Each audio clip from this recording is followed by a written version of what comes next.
Hi, you guys. Welcome back to Meaningful Motivations with Tracy Erickson. And of course, if you are new to this channel, welcome. My name is Tracy Erickson, and in this episode of Halloween Spooktacular, we will be talking about New Orleans' most haunted house. And this house still stands to this day, with paranormal activity dating back over 2 centuries. So stay tuned.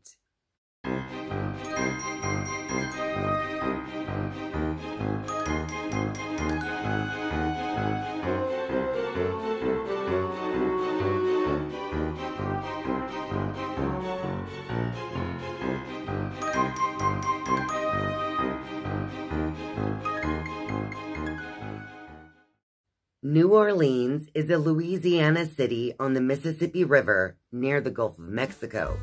Nicknamed the Big Easy, it's known for its round-the-clock nightlife, vibrant live music scene, and spicy singular cuisine, reflecting its history as a melting pot of French, African, and American cultures.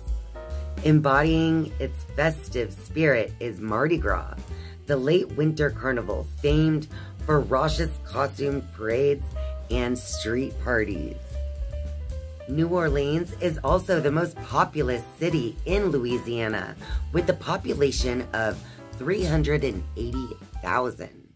And right in the heart of New Orleans, you will find 1140 Royal Street, a 10,284 square foot mansion right on the corner of the street. And this towering mansion has a very dark and sinister past attached to it. The name of this mansion, the Lalaurie Mansion, was named after Madame Delphine Lalaurie, and she and her husband purchased the home in 1832. And that is when it is said that a lot of these unspeakable cruelties began to take place. I'm getting ahead of myself. Let's go back to the beginning. Marie Delphine McCarty, known as Madame Lalaurie, was born into an affluent Creole family on March 19, 1787. Her family, the McCartys, were among the social elite of New Orleans. And the McCartys were deeply embedded in the fabric of the city, and Delphine's upbringing was characterized by privilege as well as high social standing. Delphine's early life was marked by tragedy and loss. Her first husband, who was a high-ranking Spanish officer, died suddenly under mysterious circumstances while en route to Spain in 1804. And Delphine, who was pregnant at the time, ended up giving birth to their daughter. And then Delphine returned to New Orleans, where she remarried twice. Her second husband was a prominent banker, merchant, lawyer, and legislator. Together, they had 4 children before his untimely death in 1816. In 1825, Delphine married her third husband, Dr. Leonard Louis Nicholas Lalaurie, a physician significantly younger than herself.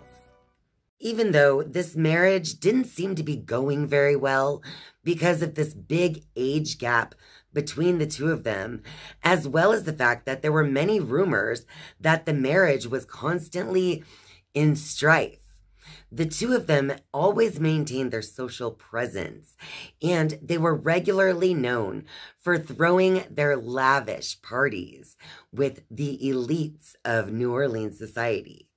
Under this outer facade that Delphine Lalaurie was presenting to the public, there was a very evil, dark, and sinister side to her as well.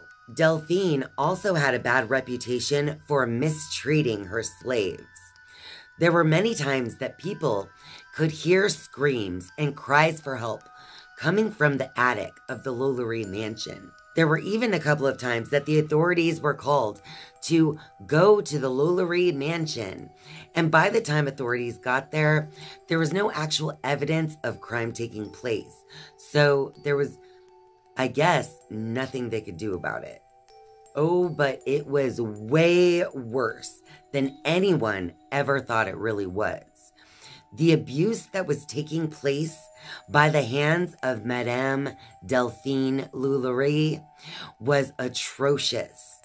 She was torturing these slaves. She was chaining them to walls in the attic. And she was starving them, mutilating them, and disembodying them while they were still alive. There were so many horrible things taking place at the Lalaurie home that no one would have ever found out about if it wasn't for a fire that happened in the spring of 1834. One night, during one of those lavish Lalaurie parties, a fire actually started in the kitchen of the mansion. And it is said that this fire was actually started by a slave woman who was chained in the kitchen that night. And she started the fire so that she could actually allow others to see the atrocities that were taking place within the mansion on a daily basis. Everyone fled from the home during the fire, and then they realized there were slaves inside. So they started bursting through all of the different doors, trying to find where all of the slaves were. In one article, it said that what rescuers found in the attic that night revealed outright torture and mutilation of at least 7 people. Stories mentioned horrific details of how Lalaurie performed twisted experiments on her slaves, severed limbs, and she kept them in cages. While all of the authorities, rescuers, and townspeople were busy finding all of the atrocities that were hidden within the attic of the Lalaurie Mansion, both Madame Delphine Lalaurie as well as her husband fled, and they ended up in Paris, France, where they were able to live out the rest of their days. Ever since the big fire in 1834, the Lalaurie Mansion has been known for strong paranormal activity. And now, 2 centuries later, the Lalaurie Mansion is rumored to be a hotbed for paranormal activity. In fact, shortly after the big fire in 1834, the Lalaurie Mansion was converted into an apartment complex where one of the tenants was murdered. And the strange and unusual nature of his death suggested a possible tie to paranormal activity.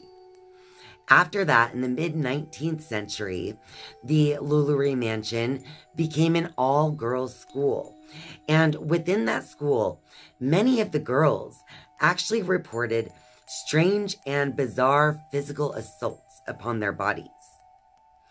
And even to this day, people who have owned the Lalaurie Mansion have had some type of tragedy in their life after selling the home.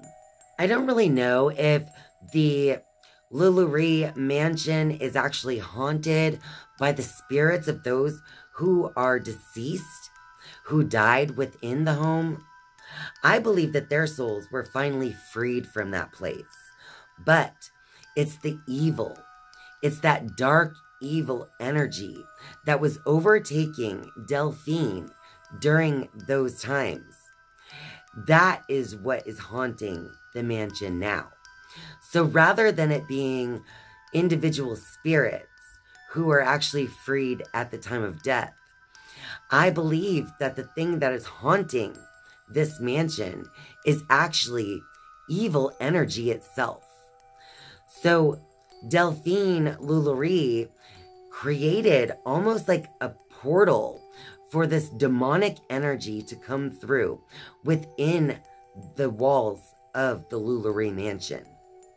So therefore, what we're hearing and seeing, or those people who claim to hear and to see things that take place seemingly like hauntings, that is actually that evil energy continuing to play itself over and over again. This is why you should definitely be careful if you ever choose to go visit places that are, said to be haunted.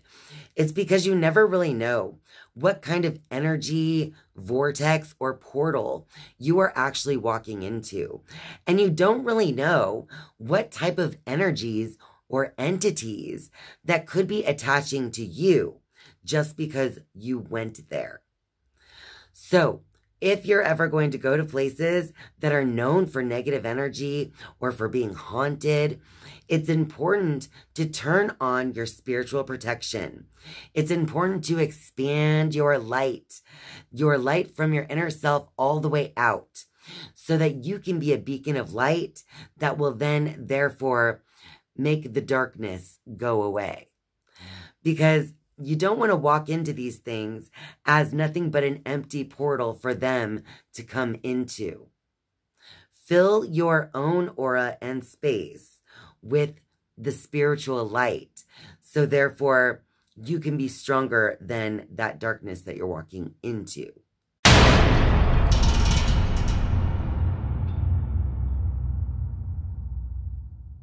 Well, that about wraps it up for this video. So if you like this video, be sure to click that like button and feel free to share this video with all your friends out there. And of course, if you're a viewer but not yet a subscriber, I would love for you to click subscribe down below. And once you have subscribed, you can turn on the notifications bell if you want to be notified each and every time I upload. Thank you guys so much for watching and spending your time with me. I love you. And I'll see you next time. Bye.